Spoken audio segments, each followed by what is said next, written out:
Hi, everyone. We'll get started in just a minute or so.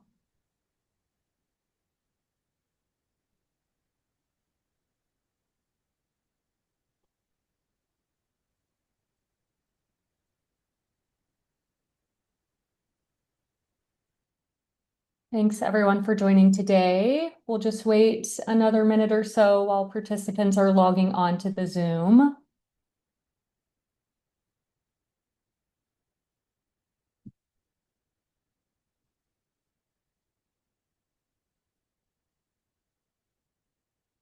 Great. I think we'll go ahead and get started. So thanks, everyone, for joining today. This is our second session of the day, launching the practical guidance on meaningful stakeholder engagement in the agriculture and food manufacturing sector. For this session, we have simultaneous interpretation to Spanish available. So we have one interpreter.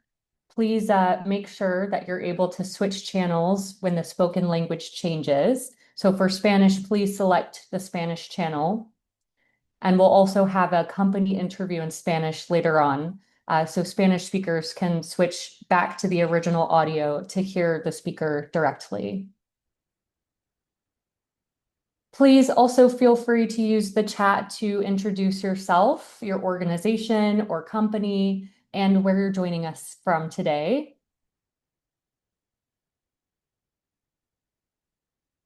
So hopefully everyone can see the translation guidance on the screen. I'll go ahead and note a few practical points as well. The webinar is being recorded today. And please use the Q&A function for questions to the speakers, especially if you would like for us to address those questions during the Q&A portion.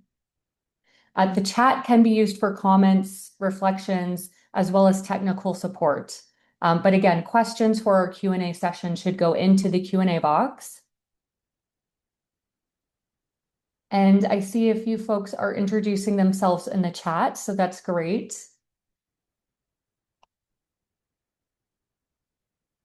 So if you're having trouble with translation, please note that in the chat and we'll do our best to help you. So I'll go ahead and share some context on the guidance as well as today's agenda. So this practical guidance has been developed in collaboration and primarily written by Oxfam, as well as co-developed and co-financed by AIM Progress, amfori, Ethical Trading Initiative, Ethical Trade Sweden, Fair Labor Association, and the Food Network for Ethical Trade. And we represent a group of organizations all working to support companies to implement good due diligence with a collective interest in embedding stakeholders in that process. We all work with companies who have a need to understand meaningful stakeholder engagement more fully and need to be able to take practical steps to implement meaningful stakeholder engagement. As you'll see from today's webinar, the guidance is intended to do exactly that. So this guidance in particular is focused on agriculture and food manufacturing, but there are many examples and tools that will be very relevant to other sectors as well. This collaboration amongst these organizations itself signals something essential. Meaningful engagement is not a solo effort. It requires ongoing dialogue, negotiation, and shared purpose. So I'll go ahead and briefly introduce our speakers for today. My name is Andrea Ackerman, and I'm from the Fair Labor Association. And I'm also very happy to introduce Louise Nichols from the Food Network for Ethical Trade, Mira Alstig from Oxfam, Ana Perez Aroher from Oxfam, and Helena Uria Salinas from Bolton Foods. And for what we're covering today, we'll overview the importance and benefits of meaningful stakeholder engagement. We'll give a sneak peek of the guidance and the tools within the guidance. We'll also have an interview style session with our company representative, focusing on practical case studies and how the guidance can be used in practice. And then lastly, our Q&A session, which you can put your questions in the Q&A box for. We'll also include a series of polls. So I'd like to now introduce the first poll, which will help us better understand our audience and what you hope to learn from this guidance. So if we could go ahead and put the first poll up on the screen, you'll see here we are asking which best describes where you are on meaningful stakeholder engagement. And you can select one of the options here, including that you haven't started yet, which is okay, but it's on your radar. You don't know where to start. You're not sure where to begin. You're stuck on internal traction, so you don't have a mandate or resource or leadership buy-in to move forward. You've started, but it's in pockets. So maybe you're integrating stakeholders in some areas, but not others. You're already deepening meaningful stakeholder engagement, so it's integrated in your HRDD, or it's fully embedded. So MSE is how you assess, decide, and act across your business functions. If you respond to other, that's absolutely fine. And perhaps you can add in a little bit more detail into the chat box. So these responses are really useful as we're thinking about how best to promote and integrate feedback into our discussions around the guidance. So I'll give everyone just a few minutes to respond, and we can quickly share the results before we move on.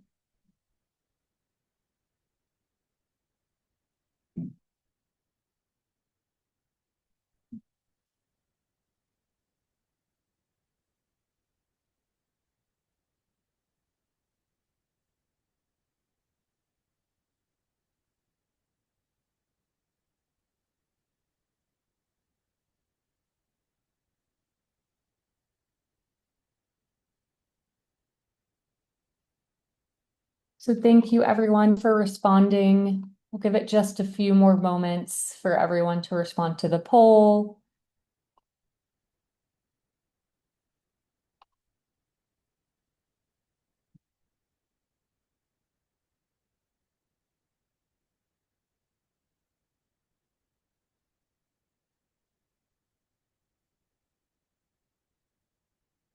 And good to see everyone introducing themselves in the chat. Please continue to do so if you'd like.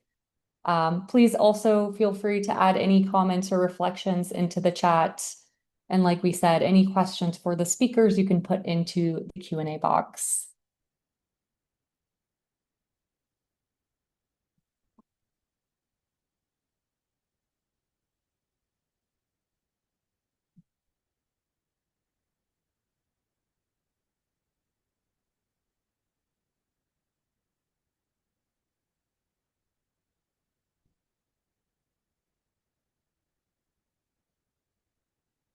So if you're just joining, we've launched a poll here.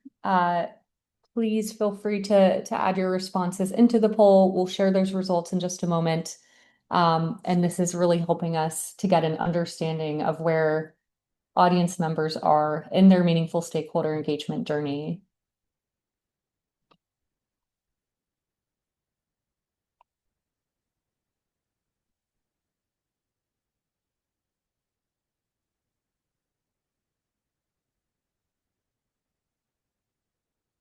So as you can see here, we've got some mixed results.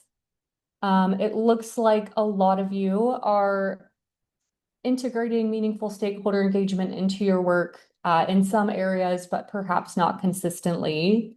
But there's certainly a lot of diversity and variety in terms of where audience members are in their meaningful stakeholder engagement journey and understanding. So we hope that today's conversation will help you all, regardless of where you fall within this spectrum. So I'd like to go ahead and keep us moving forward. First, I'll hand it over to my co-collaborator, Louise, who will help all of us understand why meaningful stakeholder engagement is important. So Louise, I'll go ahead and hand it over to you. Hello, everyone. Lovely to see you. I'm Louise Nichols. I'm the Executive Director of the Food Network for Ethical Trade. We bring together over 85 food businesses, retailers, producers to work on advancing human rights. And it's been an absolute pleasure to be part of this collaboration. We're here to kind of launch these comprehensive guidance and tools that we've developed. And I guess the starting point is trying to understand that why. And modern meaningful stakeholder engagement is nothing new. And in fact, you've just shown that on the poll. Quite a few of you are doing it already. It's not really introducing new concepts or language, but it's really about this case of how do we make it more meaningful. And that means kind of thinking about commitment and planning and investment in relationships and resources and what we need in terms of support. And that's why we developed the guidance. And it's really to try and help provide some kind of consistent, practical approach in the design of that will lead to more meaningful stakeholder approaches to our human rights due diligence. So next slide. What do we mean by meaningful stakeholder engagement? Well, it's really that process of engaging stakeholders in a genuine, safe, respectful, and ongoing dialogue to ensure that their perspectives get heard and that they meaningfully shape company decisions and improve human rights and environmental outcomes. And what do we mean by stakeholders? Well, what we're talking about there is the kind of rights holders, workers, growers, fishers, and impacted community members, and that we're thinking about their legitimate representatives. They might be trade unions, they might be business partners in the supply chain, they might be government actors. And, I know Danny was talking this section this morning and talking about, the importance of legitimate trade unions. If they do exist, that they should always be consulted because they are the primary representative of workers. But we know that trade unions don't exist in all workplaces, particularly in primary agriculture. So other groups such as community leaders and in some cases NGOs can play an important role. What do we mean in terms of forms of engagement? Really that they should be responsive, they should be ongoing. They can include things like collecting human rights information, consultation, collaboration, dialogue, negotiation. But the main bit is that it's a continuous process. And when we think about being meaningful, what we're talking about is enabling companies to engage with stakeholders in a way that is genuinely encouraging a two-way dialogue on issues of the greatest importance to the stakeholders themselves. And what's really important if people are going to give up their time to engage in that dialogue is that they want to know that there's going to be meaningful action that happens out of it. And what we're trying to do is ensure that the right people are consulted before a business makes decisions that in a way they have the potential that will significantly affect them, to make sure the actual right holders can contribute and their views are genuinely considered before those decisions are made. So this is relevant in all stages of the human rights due diligence process, and we structured that guidance and tools around this principle, meaning you'll be able to see exactly how meaningful stakeholder engagement can be deployed at each stage. And it gets really practical with loads of useful advice on how to do this, either in your own or ideally in collaboration with others. So let's go to the next slide. Why is it particularly important for agriculture and food manufacturing? Well, the reality is that in many cases, we're looking at really complex supply chains with many intermediaries. It's quite long and fragmented. And the nature of the work in food and agriculture means that we're, often down at the levels of kind of primary agriculture, fishing, harvesting, where we're looking at a reliance on informal and temporary and migrant labour. And often we've got some really interesting intersecting risks that might be related to gender or precarious work. And the work can also be dangerous, and in some cases we're operating in kind of isolated remote locations like on fishing boats, which creates additional challenges.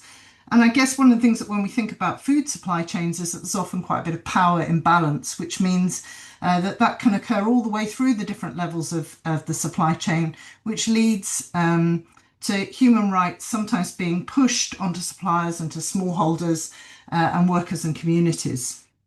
So all this leads to a really clear requirement for more effective human rights due diligence, and a meaningful stakeholder engagement approach provides a real clear framework for that. So let's just have a look at the legislative context as well.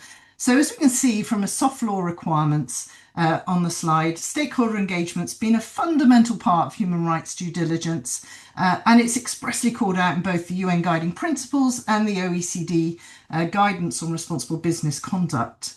Um, Engagement was always intended to be meaningful, but the requirement's now been formalised into the language of meaningful stakeholder engagement by recent legislation, including the CSRD, um, and so it means that we really now need to move into making this fundamentally part of our thinking around human rights due diligence.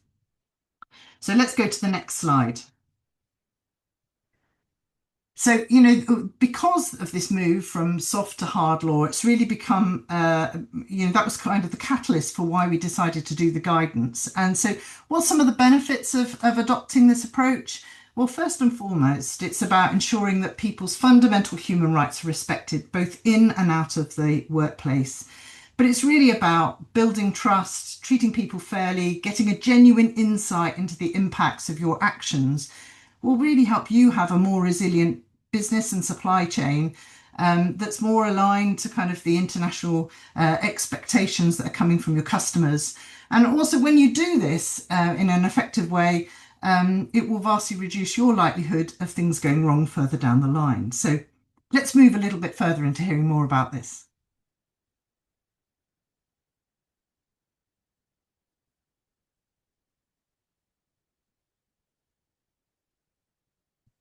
All right, everyone. So we're going to launch a second poll. So if we could go ahead and get the poll going. We appreciate your responses because it's really useful in how we shape our discussions around this guidance. So the question for this poll is, what are the barriers you've faced so far in engaging rights holders in your due diligence approach? So we have a few multiple choice options here. So do your barriers include understanding what you're supposed to do, getting leadership buy-in, a lack of resources, knowing who to engage in mapping rights holders, working out which rights holders to prioritize, actually reaching those rights holders, identifying legitimate proxies of rights holders, building trust, or other. And for other, feel free to add your response in the chat.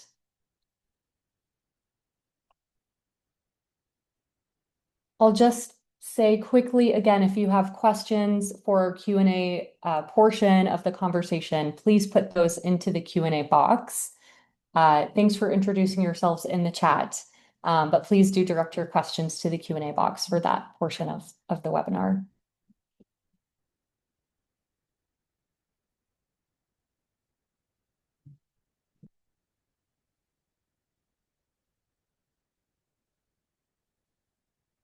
Okay, we've got some responses coming in. I'll give it just another minute or two before we close the poll and we'll share those results.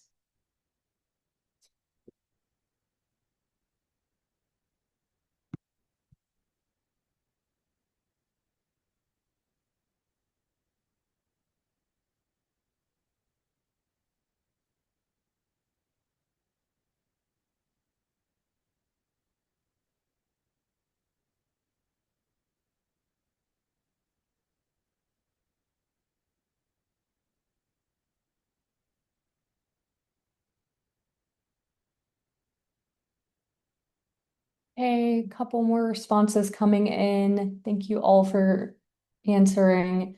Again, if you respond to other, please feel free to share more context in the chat. Anything you share is really useful to us and to other audience members.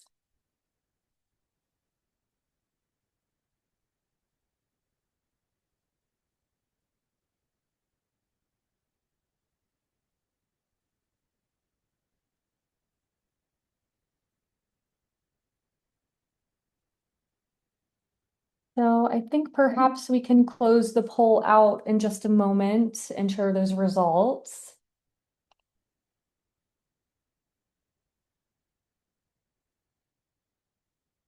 Okay. So again, we have a lot of different responses coming in. Lack of resources, building trust, no surprise there. Those are often cited as barriers to conducting meaningful engagement. Thank you to everyone who responded. So we'll go ahead and continue with the conversation. And I'm very happy to now shift over to Mira, who will present some of what's in the guidance, how it was developed, how to use it, and more. So over to you, Mira. Thanks, Andrea. Okay, so hi, I'm Mira. I'm a policy advisor on business and human rights at Oxfam, and I had the great pleasure to coordinate the writing process with the fantastic team behind this. So yeah, I'm gonna try and give you a sneak peek into the guidance today. Which is not an easy task because it's a very rich resource. But yeah, our aim today is to orient you a bit to the guidance. And rather than me diving deeply into every chapter, I try to give you an idea of kind of the key themes and the tools it contains so that after this webinar, you'll hopefully have a better idea how the guidance can support your own work going forward. Now, how was the guidance developed? Andrea has already mentioned, so it was primarily written by Oxfam based on our experience working with companies and, of course, being close to rights holders. But it was very much a co-creation effort where we worked very closely with the organizations that you see on the screen. And then we had also various consultations, so with companies, trade unions, CSOs, and rights holders. Now, during those consultations, we heard very powerful reflections, like the one from the rights holder here that you see on the screen. And at the same time, we heard many companies saying, you know, we generally want to engage more meaningfully with workers, farmers, communities, trade unions, civil society, but we struggle with practical questions. You know, some were asking, where do we even start? This seems like a very big task. Some were asking, who should we engage? How do we prioritize? Some were asking, how do we build trust? Or how do we know whether our engagement is actually effective and leading to change? So that's the gap we try to fill with the guidance. Now, how the guidance is structured. One thing to emphasize is that the guidance is designed to be a practical resource, easy to navigate, and that you do not need to read it cover to cover. So if you're a company, you know, just starting on your journey, doing engagement, you might want to dive deeper into the first part. So where we go into, you know, understanding engagement in the sector, the contexts, and so on. Or if you're ready to get practical or you want to improve your approach, you might want to dive deeper into part 2. So that's the part where we offer kind of a step-by-step guidance and we go through, okay, who to engage, how can you prioritize stakeholders, how should you engage them, so including what tools and methods can you use, how can you reach stakeholders, and then when to engage. So where we go through each step of the due diligence cycle and we give very practical examples. And then we have the third part, that's kind of a standalone annex where we offer additional knowledge documents and tools so that you can download them and fill them out. And all of that is available in both English and Spanish.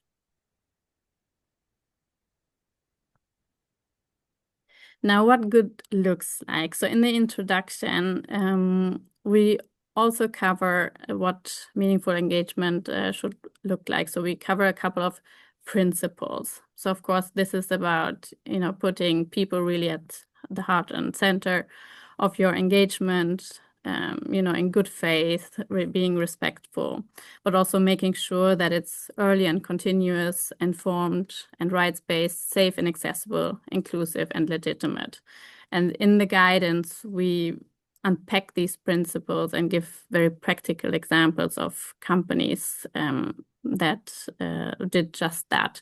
So, for example, if you want to make sure that engagement is accessible and inclusive, you know, you want to maybe think about women being able to join your engagement, and you might want to take into account child care responsibilities, or you take into consideration language barriers, and so on. And to make this really practical, we even have a checklist in the Annex C that you can use, so you can check whether your engagement is in line with these principles. Now, another thing that we strengthen and that Louise also touched upon is the importance of legitimate representation, so including trade unions, and that engagement should never bypass representation, but rather strengthen it. And then another key message throughout the guidance is that engagement should not be symbolic, so it should lead to concrete action and better outcomes. So you're not doing engagement for engagement's sake. The goal in the end is, of course, to improve lives and strengthen rights. And that's also why in the guidance we emphasize that meaningful stakeholder engagement cannot sit only with sustainability teams. So, internal incentives, purchasing practices, leadership buy-in, they all very strongly shape whether engagement in the end can lead to change. And the results of the poll questions, they were very similar to what we heard in the consultations. So we do have a couple of strategies, for example, on how you could get leadership buy-in, like tips from companies, what they see as or worked within their company.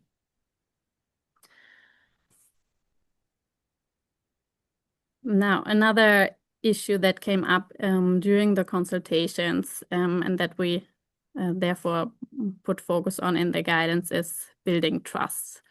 So that meaningful engagement is fundamentally about trust. Many rights holders, communities have previous experiences where engagement felt extractive or symbolic and led to no visible change. And that companies, cannot assume trust already exists, but that it needs to build over time. So the guidance puts emphasis on things like accessibility, safe participation, but also follow-up, being transparent, also being transparent about what you as a company can and cannot do, and recognizing power imbalances.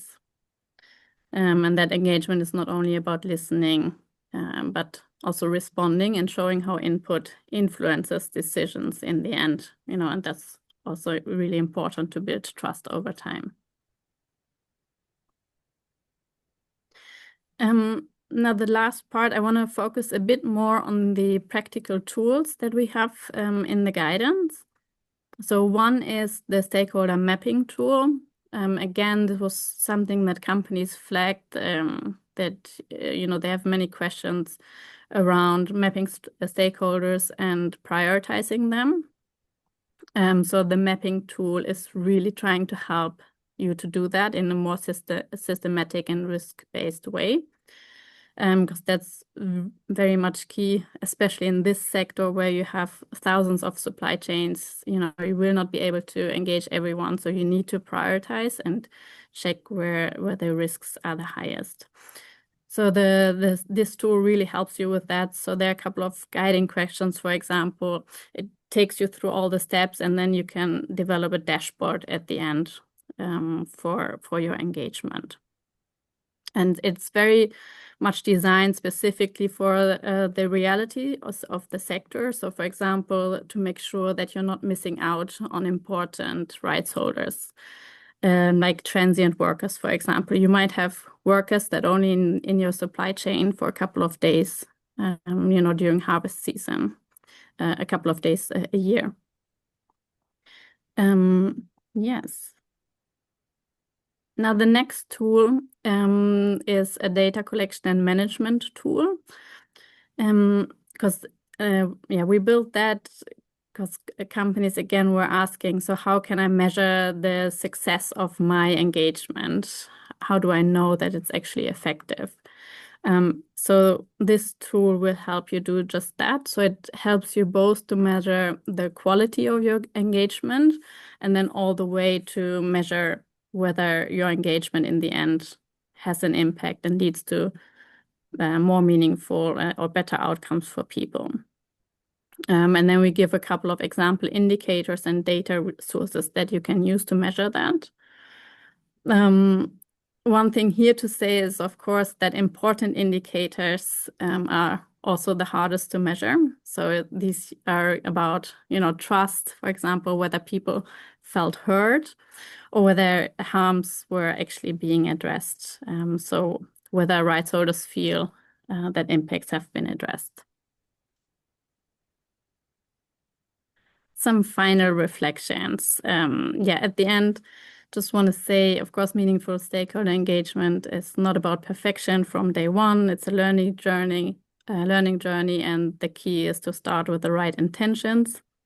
But that is so key, especially in this sector with very, significant human rights and environmental risks, and that we really hope that this guidance can support you in that important work.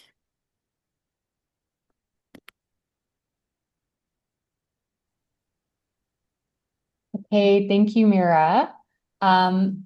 Appreciate that brief overview of the guidance and hope folks will check it out in more depth. So now we'll move over to the interview portion of our session with our company representative. So I'll go ahead and hand it over to Ana and Helena. And again, participants who understand Spanish can switch back to original audio under the Zoom interpretation feature to hear the speaker directly, as the interview portion will be in Spanish. Over to you, Ana. Hola a todos y a todas, encantada de estar hoy aquí. Hoy nos acompaña Elena Orella, que es Global Human Rights y Community Manager en Bolton Food. Bolton Food es una empresa multinacional italiana, líder en el sector de conservas de atún. Y mi primera pregunta para Elena, para empezar, es, Elena, ¿por qué ha sido tan importante poner a los titulares de derechos, en vuestro caso, trabajadores y trabajadoras, en el centro del diálogo y la participación significativa con las partes interesadas? ¿Estás en mute, creo? Ah, no, se oye.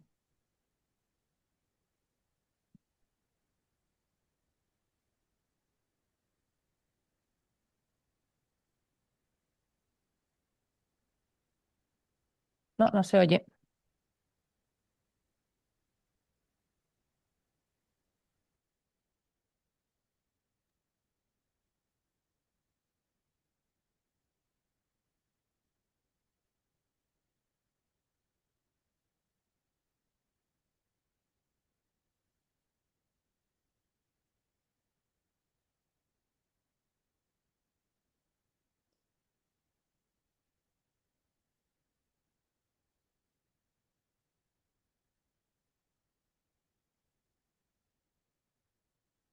A ver, Elena.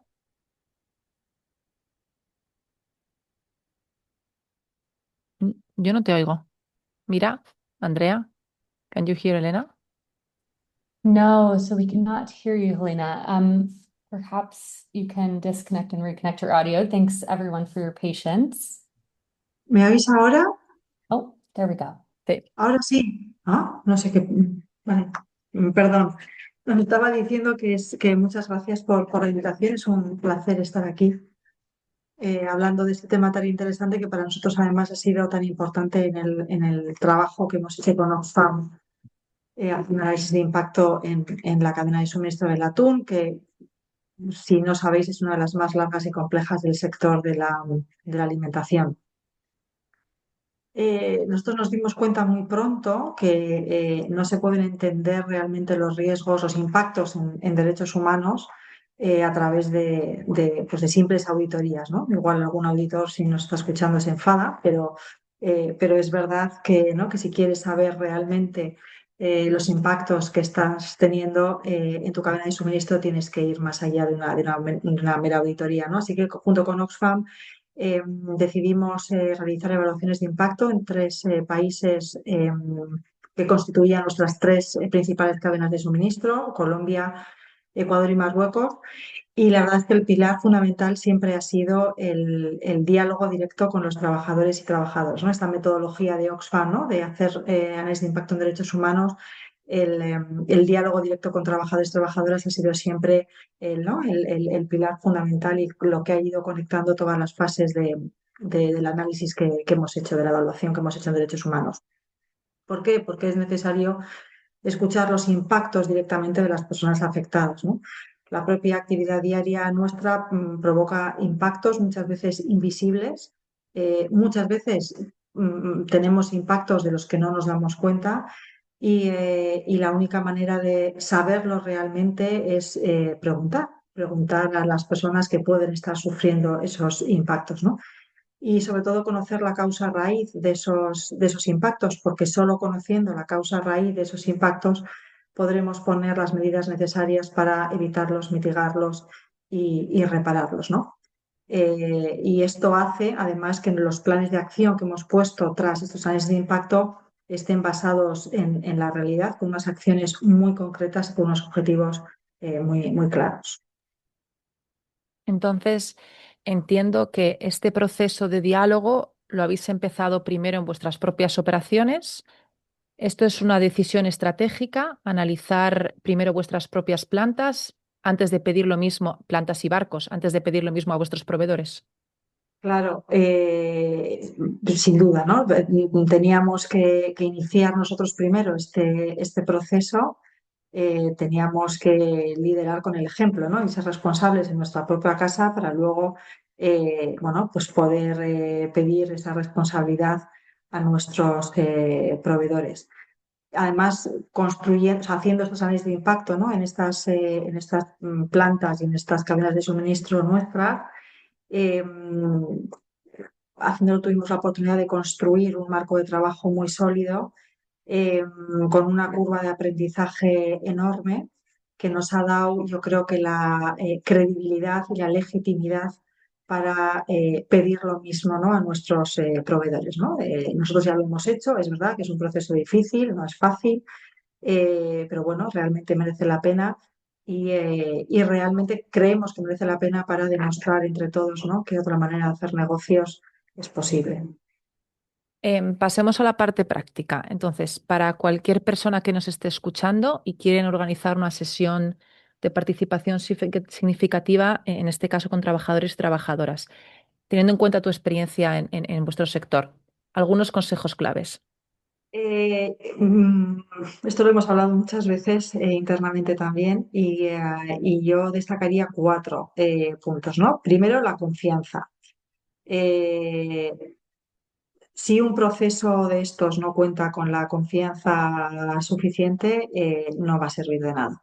Pues trabajar con socios locales que tengan confianza, que tengan la confianza de los propios ¿no? Right holders, que tengan la confianza de la comunidad es fundamental.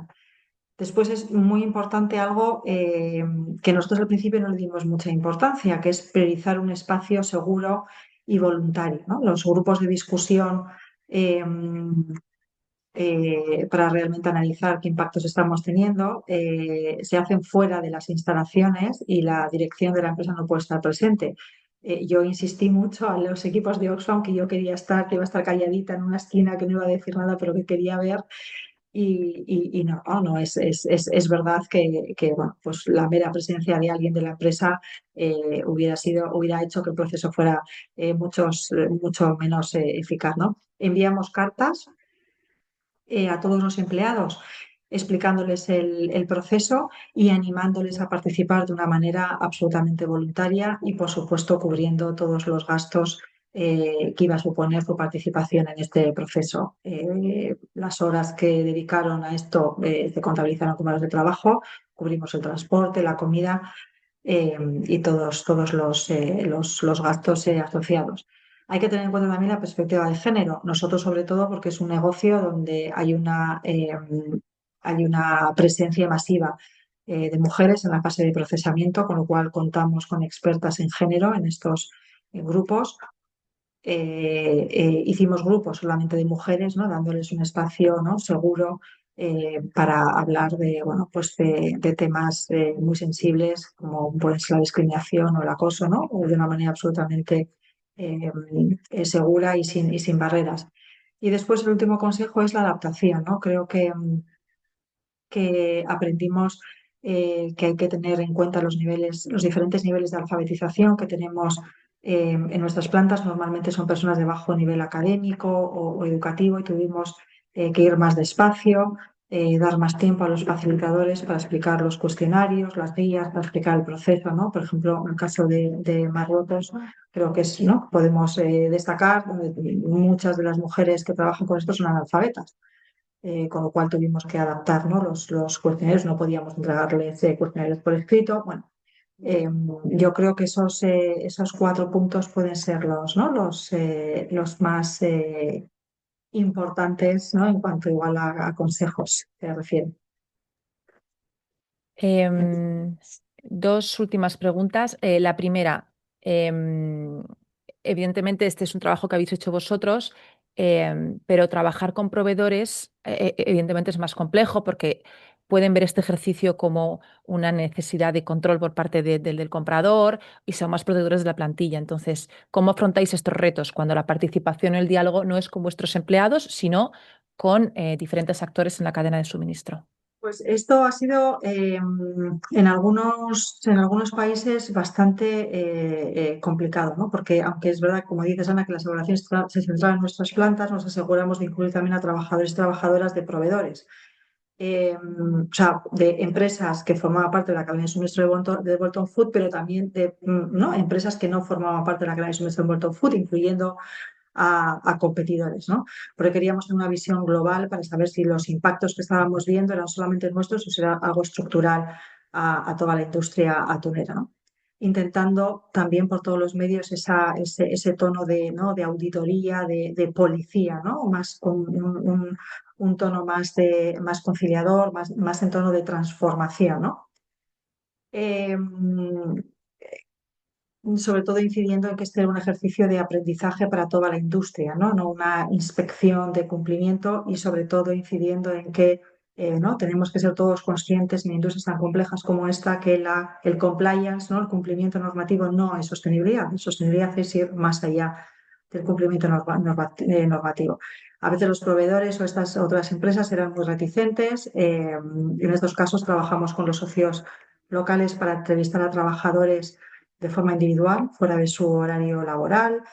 ¿No? Como digo, gracias a estos socios locales, pues esto fue posible en algunos de los países, ¿no? Nos ayudaban a contactar a esta gente de manera segura, de manera anónima, y esta mezcla, ¿no? de colaboración directa y contactos locales es lo que nos ha ayudado a conocer los impactos de una manera mucho más amplia. Vale, y ya una última pregunta porque se está acabando el tiempo de esta parte del webinar. Como sabes, hoy estamos lanzando la guía de nuestra nueva guía práctica sobre la participación significativa de las partes interesadas. ¿Hay alguna área específica de esta guía que consideres que es especialmente útil y que, por ejemplo, Bolton Food pueda aplicar en su propio proceso, en su propia experiencia? Pues sí, la verdad es que creo que una de las asignaturas pendientes que tenemos es la de medición del impacto social. Estamos muy acostumbrados a medir procesos, pero no a medir resultados, ¿no? O sea, procesos o actividad. ¿Cuántas horas hemos dedicado a esto? ¿Cuántas reuniones hemos tenido? En el caso, por ejemplo, nuestro, ¿cuántas personas se han visto beneficiadas? ¿Cuánta inversión hemos hecho? Pero no estamos siendo capaces de medir el impacto real, ¿no? En la vida de las personas. No estamos aplicando realmente indicadores de impacto social, ¿no? Ha aumentado, por ejemplo, ¿no? Pongo los ejemplos, ha aumentado la confianza en los mecanismos de quejas. Nuestros proyectos sociales de educación y salud realmente están mejorando la vida de las personas. Eh, ¿No? O sea, no tenemos un marco claro para medir la transformación, ¿no? Tenemos un marco para medir la actividad, no la transformación, y creo que eso, como decía antes, es una asignatura pendiente y creo que esta guía pues, va a ser de mucha ayuda para medir si realmente lo que estamos haciendo tiene un impacto social relevante. Genial, pues muchas gracias, Elena, por tu tiempo y por responder a nuestras preguntas. Teníamos más, pero siempre ocurre lo mismo, Va que el se nos tiempo, quedan sí. algunas en el tintero y, y esperemos que la guía que estamos publicando hoy os ayude en este camino. Gracias, Ana, un placer.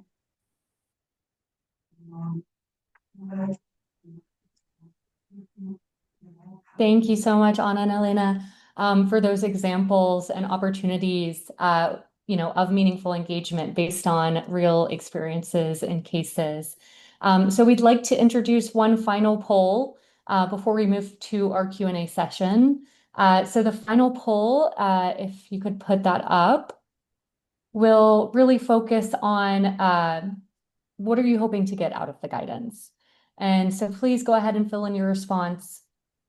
Is it that you're looking for step-by-step guidance? Are you looking more for tools and resources, best practice examples, resources to share internally, resources to share with suppliers? Please feel free to put in your response. And thanks to those who are sharing their reflections and comments in the chat. As I said, we'll soon move to our Q&A session with the speakers, so please do add any questions you have for the speakers into the Q&A box.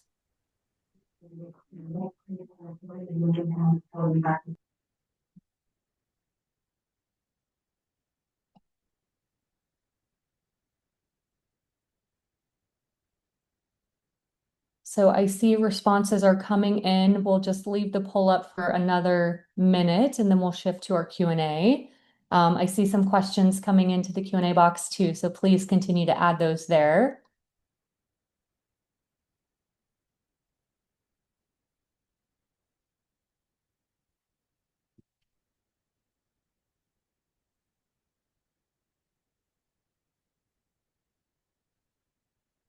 Okay, I think in the interest of time, perhaps we can close out the poll. Again, a lot of mixed responses, but this is really useful to see. And luckily, we have much of this within the guidance. So looking forward to everyone checking that out. So I'd like to go ahead and hand it over to Maria Alejandra Pulido from amfori, who will facilitate our Q&A session for today. So again, please keep those questions coming into the Q&A box. And Maria, I'll go ahead and hand it over to you. Thank you, Andrea. Hi, everyone. Hola a todos. It is a pleasure to be here. My name is Maria Alejandra, and I am the Global Stakeholder Engagement and Partnership Advisor in amfori. I will go through a couple of questions, and I'm going to try to divide them strategically among the different speakers. So let's start with the question that is coming from Carlos. Carlos is asking, it's asking that considering that in Latin America and other parts of the world, among the stakeholders, we find indigenous people. Does the guide covers this in particular? Does it take it into consideration? And it is complemented by free and informed consent? This question, I think that the best person to answer will be Mira. So over to you. Yeah, thanks. And a really important question. So the short answer is yes, we do cover FPIC specifically in the guidance. We have a specific section on that. As Eileen also wrote here in the Q&A, it's on page 27. So yes, please go ahead and read that. Importantly, I think so we highlight what FPIC is and what it means for engagement, but we also stress very much that it is also seen as increasingly as best practice, not only for indigenous communities. And then the other thing I wanted to say is that, we also noticed that, of course, this is very key because when we did the consultations, the rights holder consultations in Brazil, so those were rights holders impacted by cattle production and sugarcane production. This was very much also what they said. Like some of them said, their land was just taken at 2 a.m. in the morning without any notice. So these are the kind of issues. So yes, FPIC is very, very important. Thank you, Mira. The next question is from Lori and Elena. I think that this will be a good question for you. The question says, how can companies bridge the gap between knowing what to do and actually connecting with trade unions and right holders to include these populations in the program building? You can find as well the question in the chat. And I think that you are on mute. Okay. Can you hear me now? Yes. Okay, so can I read the question? Yes, you can see it directly in the chat, not in the chat, in the question and answer section. Otherwise, I can repeat it. Yes, please, because it was quite long. So, Sure. How can companies bridge the gap between knowing what to do and actually connecting with trade unions and right holders to include populations in program building? what we are doing is, so I think Carlos is a, sorry, but I don't read anything. Okay. Let me put it. Okay, can you hear me? Because I hear a huge noise. Yes, Can you yes, hear we me? can hear you, Okay, Elena. sorry about my, okay. I think this question is regarding how we involved internal stakeholders and also trade unions in the process of building action plans after knowing the impacts that we are having, right? So what we are doing internally is to build what we call focus groups in order to help us to build and to develop the action plans that we are putting in place after the human rights impact assessment. So the stakeholders in the right holders engagement is not only to find the impacts, they are also involved in the solutions, in the measures that we are putting in place in order to remedy and mitigate the findings. Thank you, Elena. And if you don't mind, I have just a second question connected with this. I think that sometimes companies might perceive it as scary when they think about engaging with right holders. And they might not be able to manage expectations and complaints. What would you say to those companies? I can give you the example of the first human rights impact assessment that we did in Ecuador. And honestly, it was really tough for us because you are never prepared to read all the negative impacts that you are having in the human rights of the people in your supply chain. In this case, in our plant.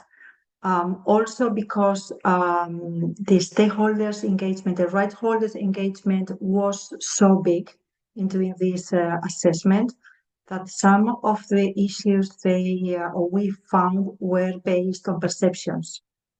So sometimes to realize that probably perceptions are true is quite difficult for a company. Also because you realize that sometimes internal communication is not being the proper one. So